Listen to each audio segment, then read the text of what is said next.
can be in a moment that I never thought that I would have. And I'm certainly not President Obama, and I don't have his ability with words, and I'm not John Lovett, and I don't have humor. But you have Bart! But I have Bart.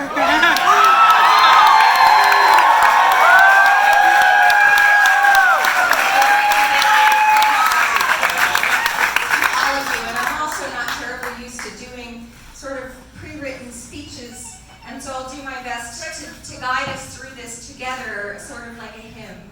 I just want to thank the 6th Congressional District, the new and improved 6th.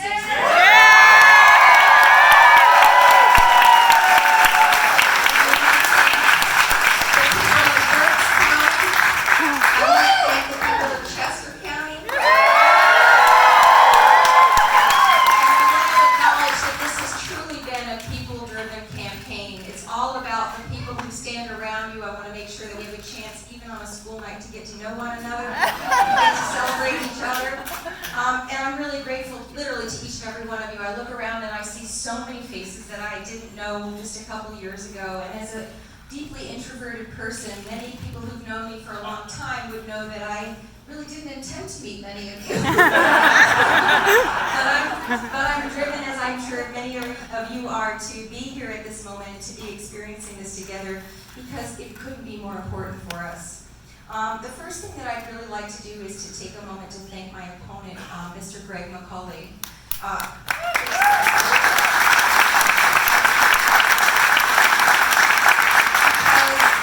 Although he and I don't share some ideas and ideals, and certainly don't share politics, I really admire the fact that he has put himself and his family has put themselves on the line in this really extraordinary way.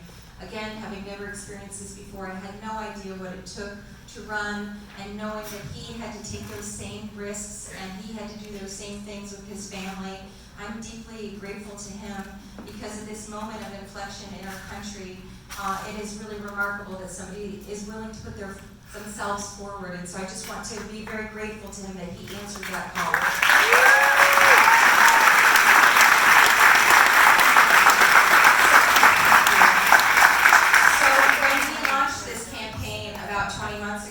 It was literally just me and my campaign manager, my dog Daisy. And she, I'm not exaggerating, was my soulmate during those very dark and early months of this campaign as my campaign manager, and she guided me through a lot of the very early days. She, as some of you may know, was a rescue dog from Puerto Rico, and in a lot of ways was sort of my spirit animal through everything. And as some of you also may know, she didn't make it to see today. And so, this is going to be the thing that gets me. But I know that she's here, and she's here in spirit with all of us. And the reason why I think it's really important is that she was an underdog, too. She was saved from the streets.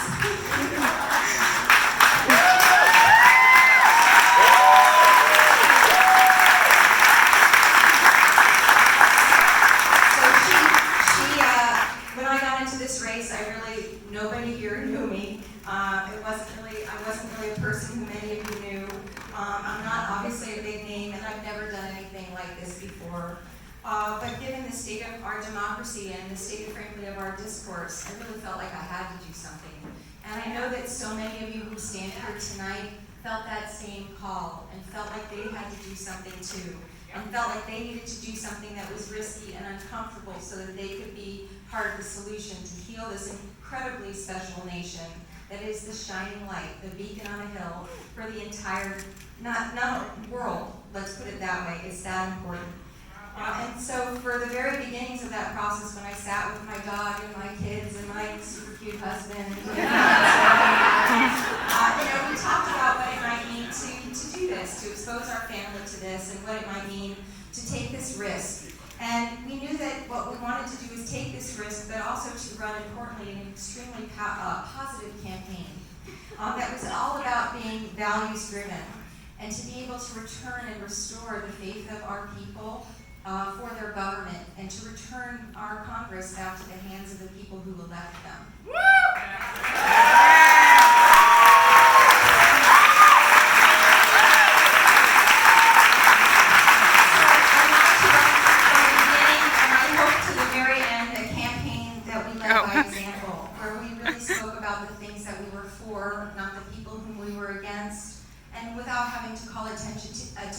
the horrible negativity in our world right now. And thank you. And I'm very, very proud that I feel up until this very moment we were able to do that. And I'm really, really proud that thanks to your support, the support of some amazing early believers, that we launched our campaign early on and we never looked back on that early plan. So in that early plan, we set out to start meeting voters, to start having those conversations about what mattered to all of us. And so some of this you're going to have to go back in time, because not all of these cities that I'm going to name were in the original 6th congressional district. Wow. But from Coatesville to Berwyn to Reading and Pottstown to Kennett Square and to Phoenixville, we listened, I listened, we all heard, and we heard what people were really concerned about. And these are the things that we heard month after month. We heard mostly about health care. Yep. And that people were really worried. They were threatened again and again by a Congress that frankly didn't seem to hear them about the things that mattered to them, which was largely about their access to quality and affordable and accessible health care. Okay. We also heard consistently from parents who were afraid to send their kids to school. From students, and this is the thing that really shook me to my core, when many students who couldn't vote, who weren't old enough to vote, were coming to our offices to volunteer, because they talked to me about the fact that they were no longer able to have class time. They were losing instruction time because they were doing drills, active shooter drills. And they were worried that every time their fire alarm went off and they were asked to leave their classrooms, that this was an actual active shooter in the building. And the fact that our babies were sharing that sort of anxiety and alarm, and their parents shared that with me, was one of the things that I heard and that I felt like our Congress wasn't hearing either. We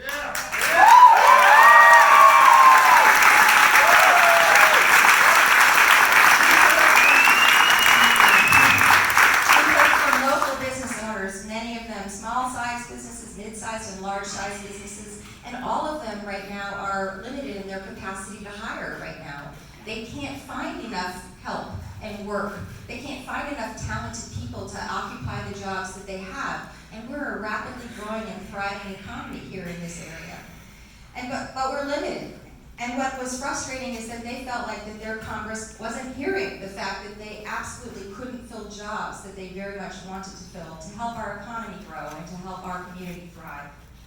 So when you care about these kinds of things and you're running for Congress, it's kind of depressing. And it can be kind of disheartening. And not only that, but running for Congress can be kind of isolating, honestly. And there were really genuinely times when I felt like that this was an impossible effort over nearly 640-something days. But what's important that you guys hear from me is that something started to happen, which was really remarkable. And I felt like I was in It's a Wonderful Life, which is Bart's favorite movie. The more that we tried, our team reached out, the more that you started to show up and volunteer. You know, that you answered the call. You knew how important it was to be part of the solution. So you started making calls, knocking on doors, and inviting me and all of our team into your home in very small settings, intimate settings, to talk about what you cared about. And every single one of you brought along your past experiences and your hopes and dreams for our nation, and you shared all of those with all of us, and you answered your call to serve, just like I'm answering mine. And many of you, in fact, I know a lot of you here, never have been involved in politics the way that I have not really ever been involved in politics. But we joined each other in a race to carry ourselves forward and to bring that positive message forward on behalf of all of us. And this is something that I have never seen in my community. And I've been here for only 25 years, but I have never seen the kind of energy that we have right now in our community.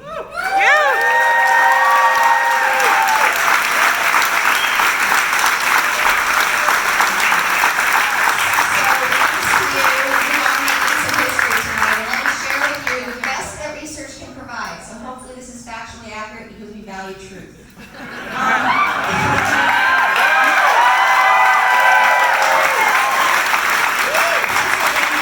Congressional district, which moves quite frequently, has never been represented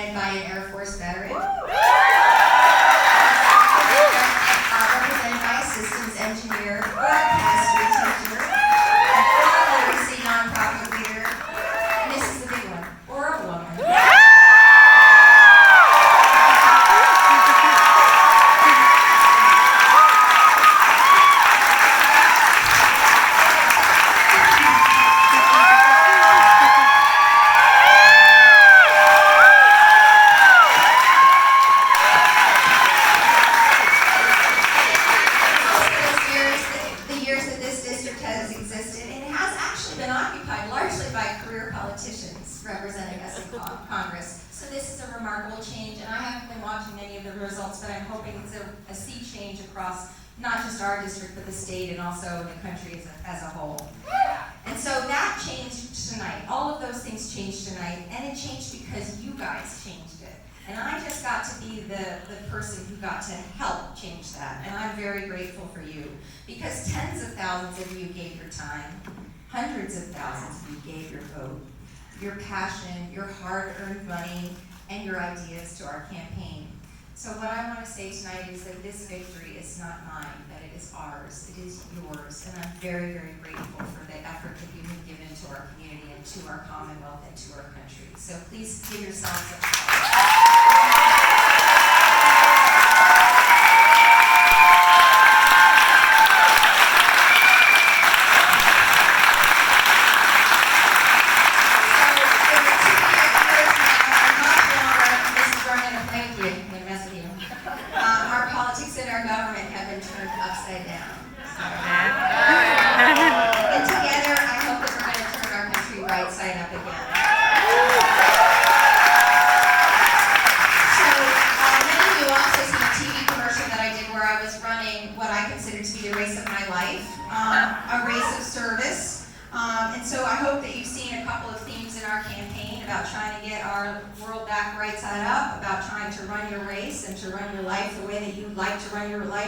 have our nation run it the same way.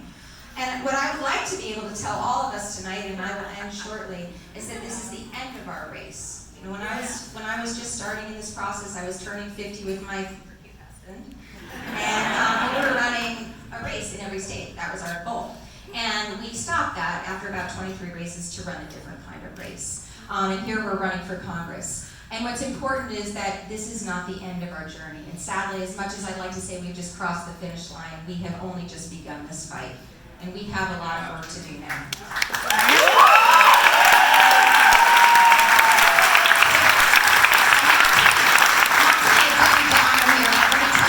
In the years that we've been running this race, here's where our country has gone. 3 million fewer Americans have health insurance today than they did when we began this fight. More than 60,000 Americans since we began this fight have died under gun violence in the current Congress and in our current administration. And more than 120,000 Americans have died of an overdose, which is now the leading cause of death amongst people who are under 50 years old. Wow. And finally, sadly, 1 in 5 children still lives in poverty in our great nation, and so many go hungry, don't have the opportunity to finish school, and they drop out.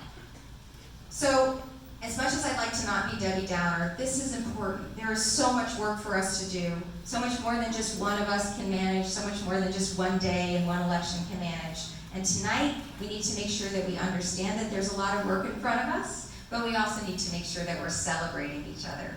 And that's why it was so important for us to bring all of us together. Chester and Berks County have never had an opportunity like this to celebrate, and we need to make sure that we take the time to enjoy ourselves, and to relax, to hug each other, to say thank you to one another, to tell their story about what's happened over the last 2 years, and to make sure that we have the opportunity to regroup, reset, and restore one another.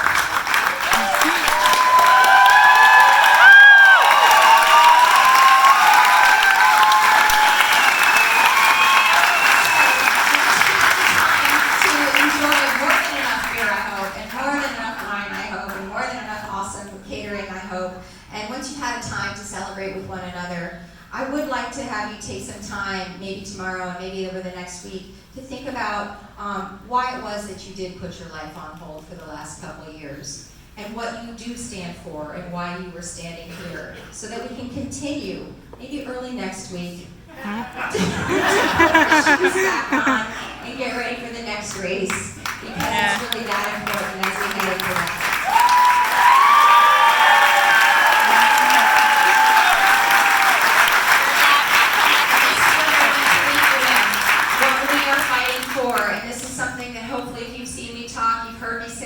To the point where it's sort of on muscle memory for me, the things that we are fighting for.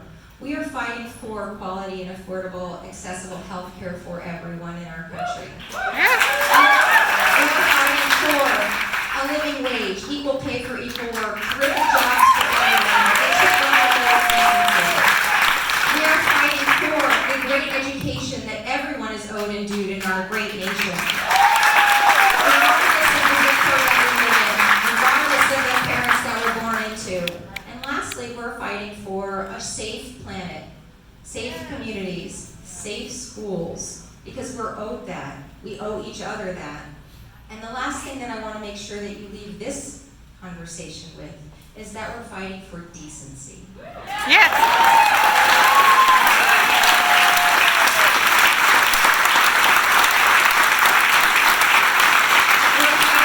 that we're keeping our personal and that truth matters in our conversations with one another, and that we're finding each other in the middle, because it's really that important. We have to heal our country. And so I guess what I would say is I was going to ask people to join me on the stage when it was going to be a smaller group. So that's not going to work for me. And so I want to acknowledge my amazing family.